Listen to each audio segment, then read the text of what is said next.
দেখালাম কোনটা, এবার আমাকে বলে যে কোনটা। জামা পরে যেটা ছিল না, হ্যাঁ ওই রকম টাইপের করতে চাইছো। এবার হেয়ারের কোয়ালিটি অনুযায়ী সবকিছু কাটিং হয়, ওই রকম সেমই আনার চেষ্টা করবো। আর তোমার হেয়ারের কোয়ালিটি তো অন্যরকম, মানে ওর তুলনায় একটু অন্যরকম, যেহেতু ড্যামেজ আছে, ভীষণ ড্রাই। তো আমি আনার চেষ্টা করছি 100% দিয়ে, এবার কতটা আসে আমি দেখি, ঠিক আছে?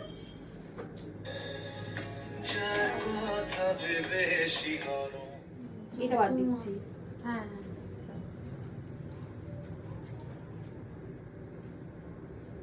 ক্লায়েন্ট যখন আমার কাছে হেয়ার কাটিংয়ের জন্য আসে, তাকে আমার করা কিছু কাজের ভিডিও আমি দেখাই, তারপর সিলেক্ট করে ক্লায়েন্ট যে কোন কাটিংটা সে করবে। তার মধ্যে থেকে ও একটা কাটিংয়ের ভিডিও দেখে সিলেক্ট করে যে ওর এই কাটিংটা পছন্দ হয়।